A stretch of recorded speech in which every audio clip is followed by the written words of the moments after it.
Halo Sobat WK, kembali lagi bersama dengan saya Joanita dalam program acara Sapa Dokter. Nah hari ini kita sudah kedatangan tamu. Dokter siapa hari ini? Ayo. Nah baik, kami kedatangan tamu dari salah satu dokter dari Rumah Sakit Carolus Sumarekon Serpong. Kita mau bahas tentang masalah olahraga dan penyakit jantung ya. Baik.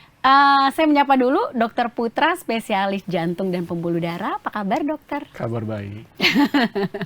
Gini dok, Ya. lagi banyak fenomena olahraga, kemudian karena FOMO ya dok ya, apalagi yang saya suka baca tuh di GBK tuh lagi rame banget orang-orang yang katanya tuh baru mulai berolahraga gitu dok.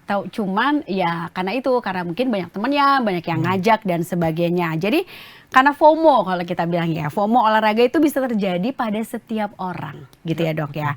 Kemudian banyak juga yang memaksakan diri berolahraga yang melebihi kemampuan tubuh mereka.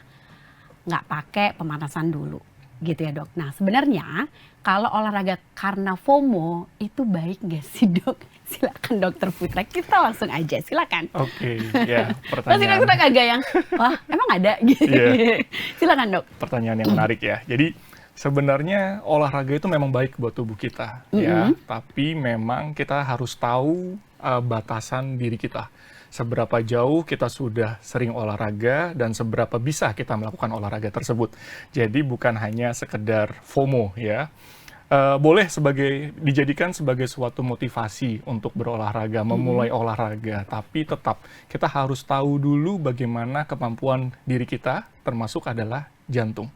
Karena kemampuan jantung seseorang berbeda-beda, apalagi sudah ada pengaruh dari usia, gitu ya. Karena setiap usia akan berbeda kapasitas dan kemampuan fungsi jantungnya. Jadi menurut saya sebelum kita memulai olahraga, apalagi olahraganya yang sifatnya berat, ya. Kita harus tahu dulu gimana kemampuan tubuh kita, salah satunya adalah yang paling penting, jantung.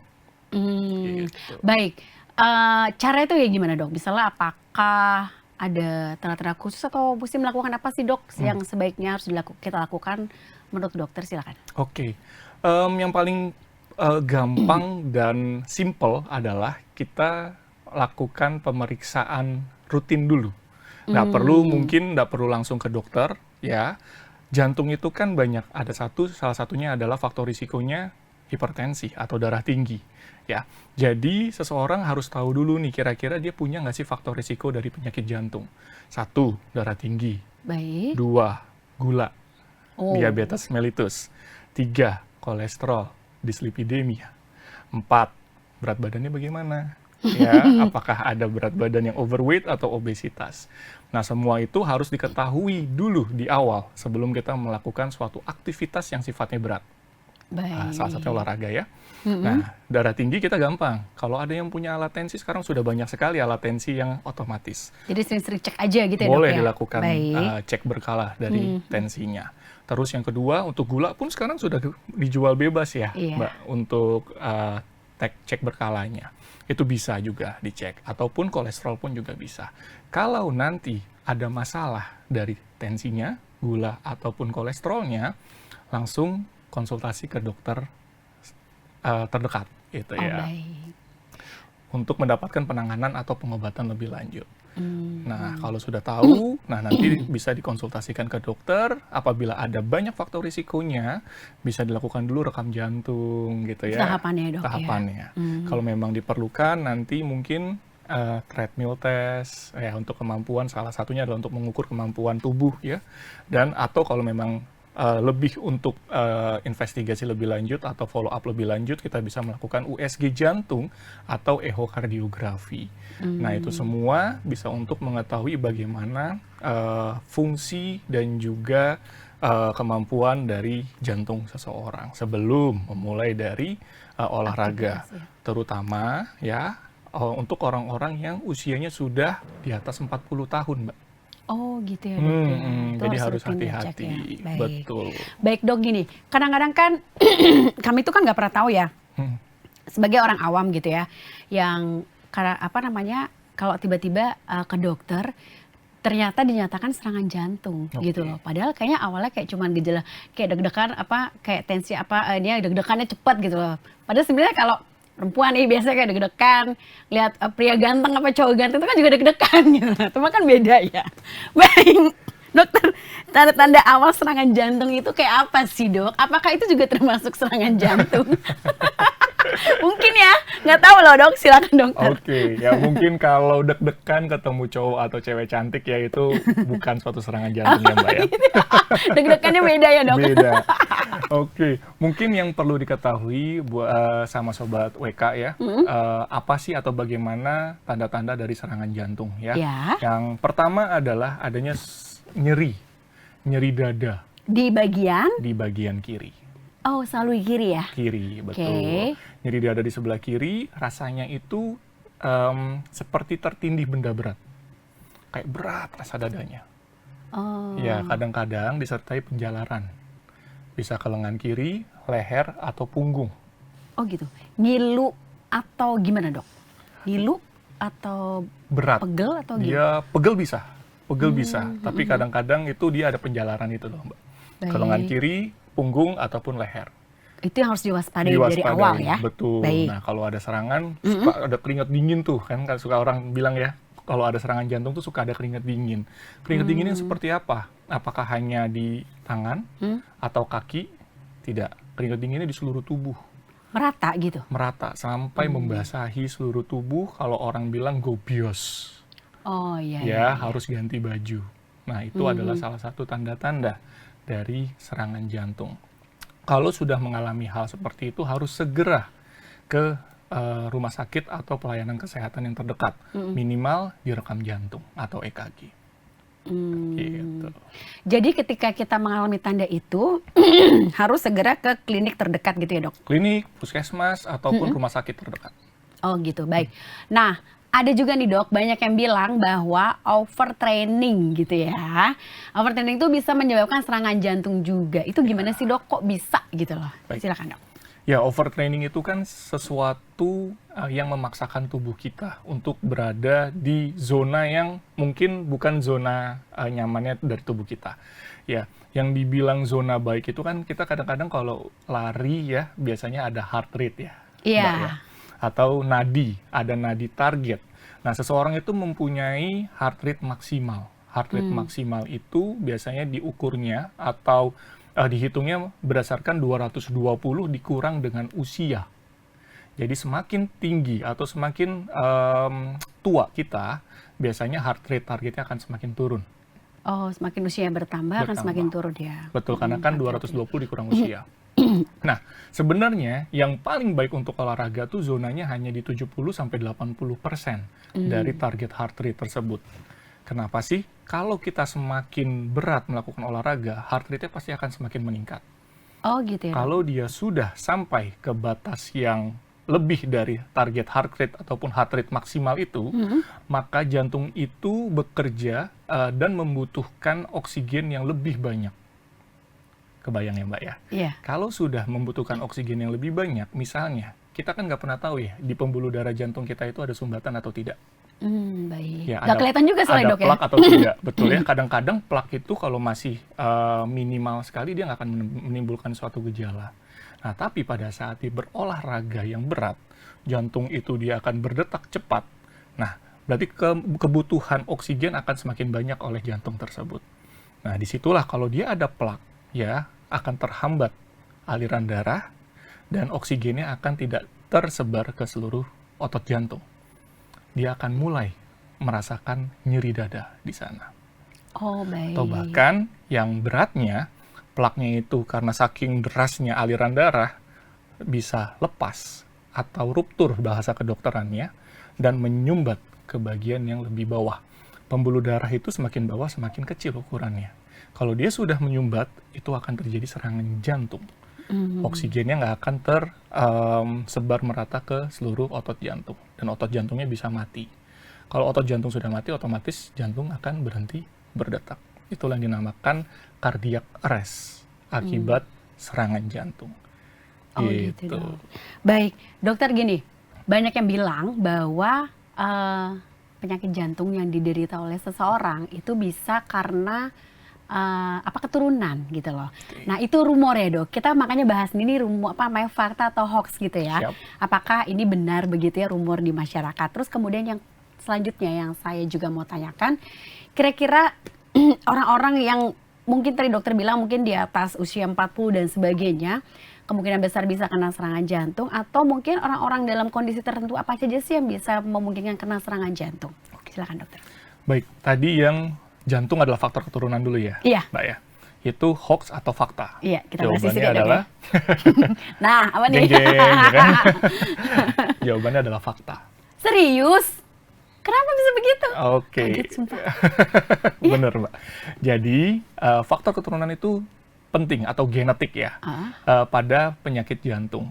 Apalagi kalau memiliki orang tua yang sudah terkena serangan jantung di usia yang muda. Usia muda tuh misalnya Berapa? range-nya Kalau laki-laki di bawah dari 65 tahun, perempuan di bawah dari 55 tahun. Oh baik. Nah itu akan berisiko menurun ke anaknya. Silang atau siapapun? Apapun. Bisa dok? Bisa. Oh baik. Nah itu udah banyak penelitiannya. Deg-degan gitu. Terus Ya, jadi misalnya kalau memang sudah ada faktor keturunan atau misalnya genetik orang tuanya ada yang terkena serangan jantung terutama di usia muda tadi, Mbak. Lebih baik lakukan screening awal terhadap jantung. Gitu. Jadi yang tadi ya kita bisa lakukan konsultasi dulu, terus juga kita bisa lakukan rekam jantung, treadmill dan juga USG jantung atau echo. Gitu. Baik. Kemudian gini dok, ketika kondisi seseorang merasa bahwa oh ya sadar ya bahwa di keluarganya itu ada yang punya penyakit, menderita penyakit jantung, orang tua atau di atasnya dia gitu ya. Kemudian kan kalau faktor keturunan itu kan berarti kan ada, kalau maaf ya dok, ini semoga saya nggak salah nih ya. Kalau misalnya kayak cancer atau apapun ya, breast cancer ya. Kalau misalnya dulu ada rumor kalau kamu kena cancer di bawah 25 tahun itu mungkin faktor keturunan gitu. Tapi kalau misalnya di atas itu mungkin karena faktor gaya hidup. Nah kalau di jantung sendiri kira-kira ada yang seperti itu nggak sih dok? Ya, jadi sebenarnya faktor keturunan dan gaya hidup itu nggak bisa kita lepaskan masing-masing, Mbak.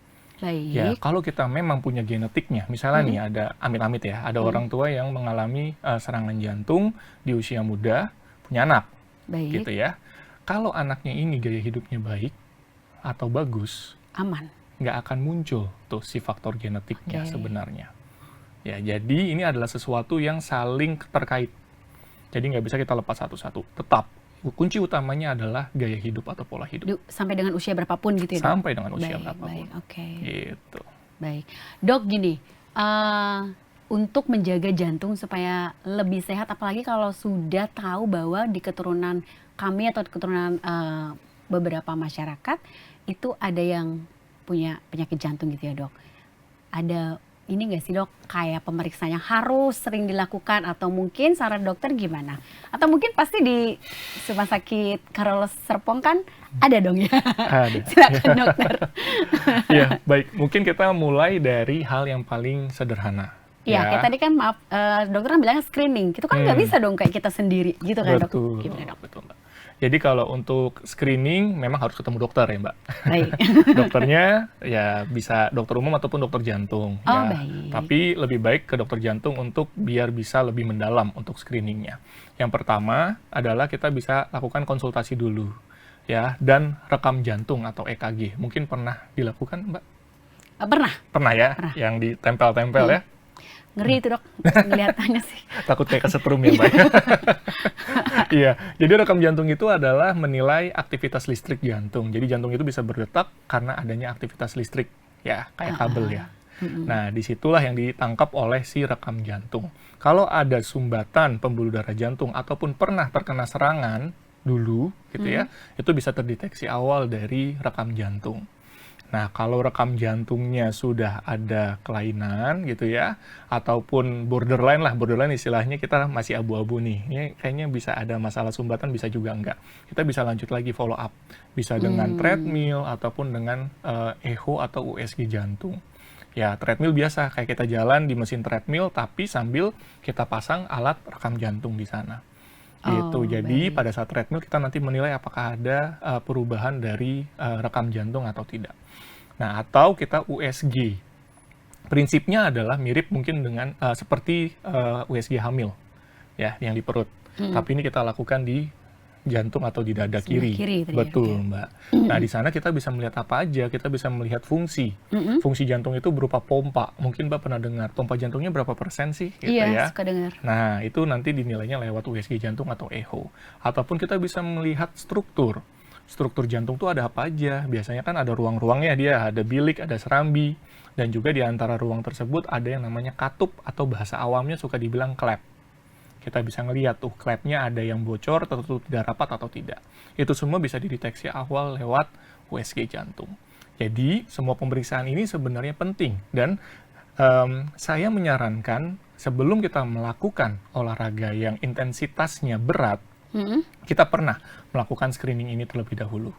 Ya, untuk mencegah biar tidak terjadi suatu serangan jantung pada saat melakukan olahraga.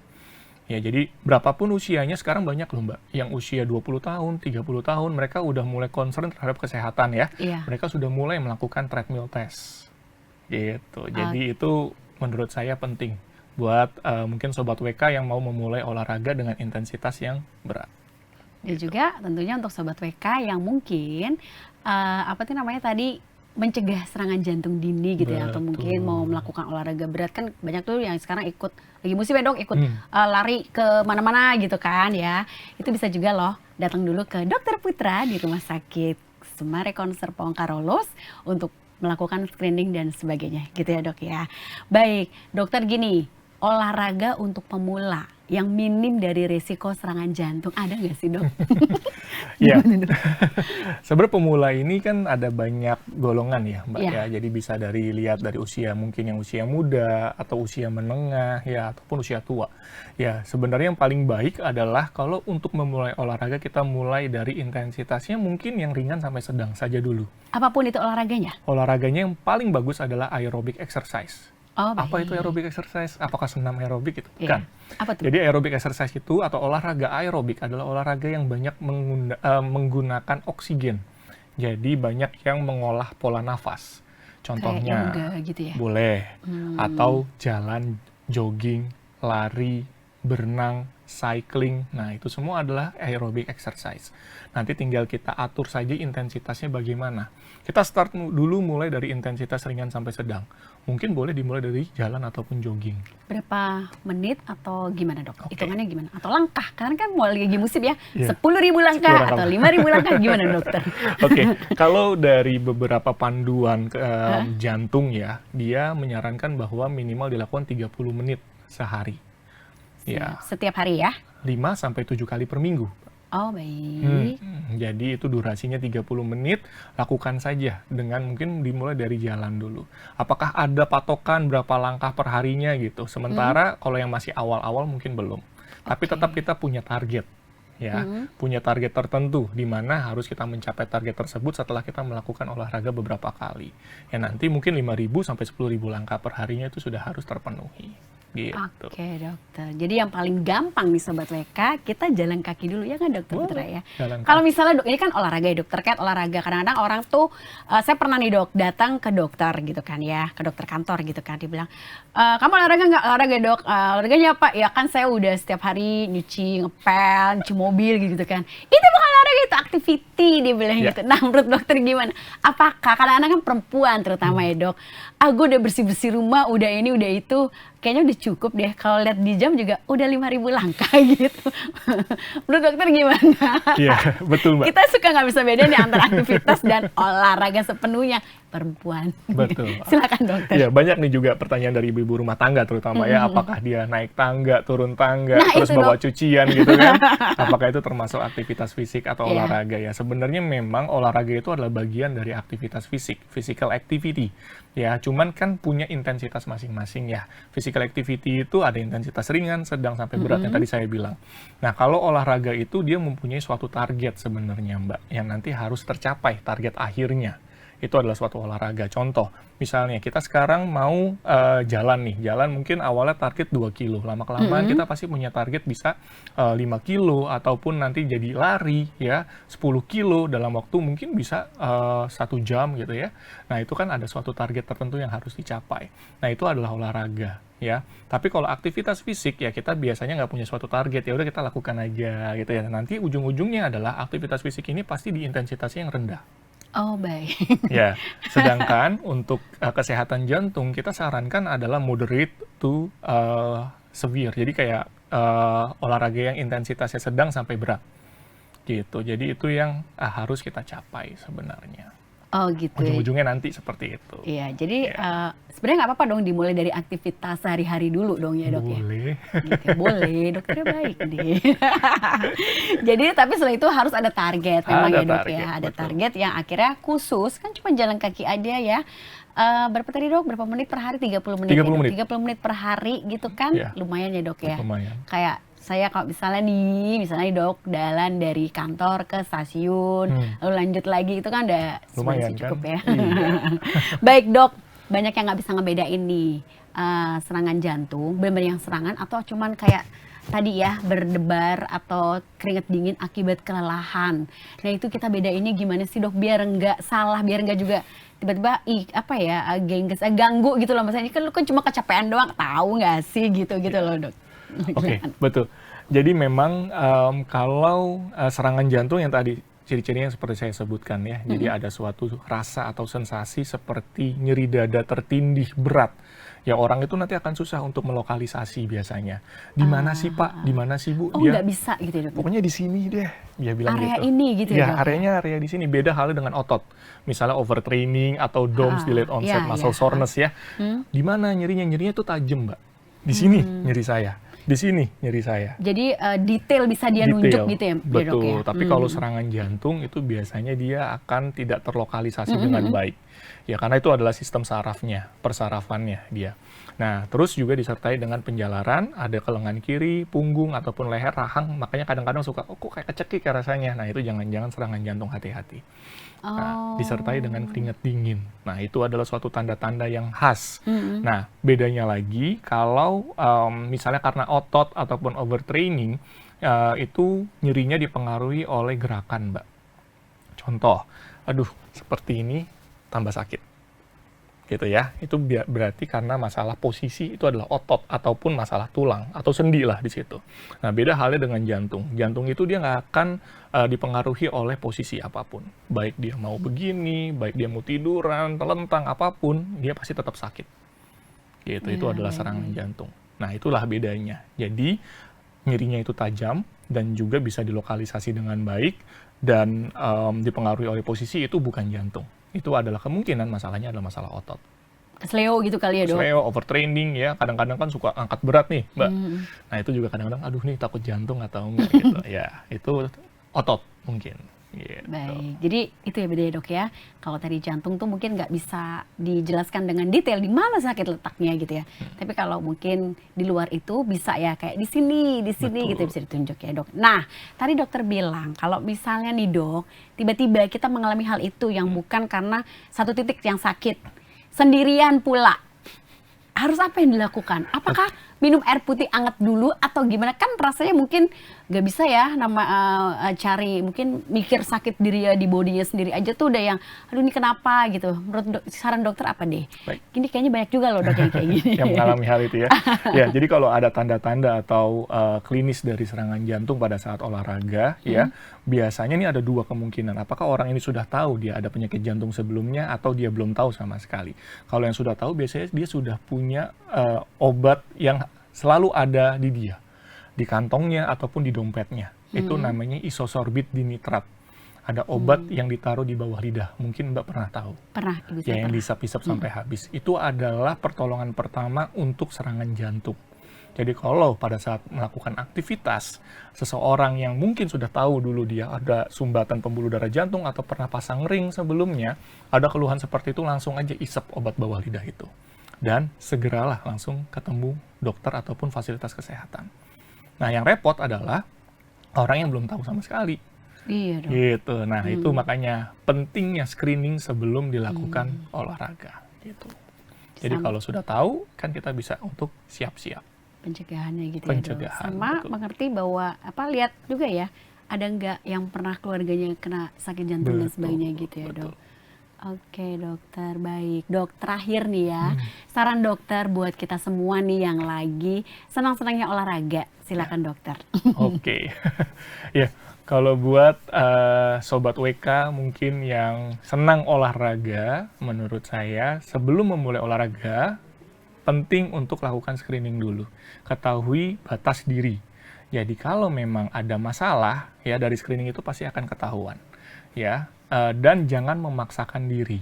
Kalau sudah merasa tidak kuat, ya, capek ataupun ada keluhan seperti nyeri dada, sesek ya, ataupun berdebar-debar, mungkin dihentikan olahraganya, jangan dilanjutkan. Dan untuk usia mungkin di atas 40 tahun ataupun 50 tahun, saran saya hindari olahraga yang sifatnya kompetisi. Mungkin seperti basket, tenis, badminton, bola, futsal, dan lain sebagainya. Karena itu juga akan menambah satu risiko. Kita kan nggak tahu kondisi jantung kita seperti apa, kecuali sudah melakukan screening sebelumnya. Itu sih, Mbak. Baik, terima kasih Dokter Putra dan Ya. Sobat WK. Tadi Dokter Putra udah sering kali bilang kita screening, tahap awal tuh screening gitu ya. Dan Betul. screening ini bisa dilakukan di Rumah Sakit Carolus Sumarekon Serpong. Dan bisa juga langsung ketemu sama Dokter Putra kalau mau ngobrol-ngobrol lebih detail lagi atau lebih dekat lagi. Gitu ya dok ya. Boleh sekali. Atau bisa juga ajak keluarga Anda, mungkin yang saat ini juga sudah menderita jantung dan sebagainya. Atau mungkin untuk pencegahan diri, bisa lo konsultasi langsung ke dokter. Nanti ada aplikasinya, silakan daftar. Dokter praktek hari apa aja, silakan. Baik, saya praktik di hari Selasa sampai hari Jumat. Hari Rabunya saja yang pagi, sisanya adalah sore. Oke, baik, kita nantikan kedatangan Anda konsultasi ke Dokter Putra di Rumah Sakit Carolus Sumarekon Serpong. Terima kasih sudah menyimak kami berdua dan sampai ketemu lagi di minggu depan dalam topik dan tema yang berbeda. Terima kasih dan saya Joanita pamit undur diri. Terima kasih.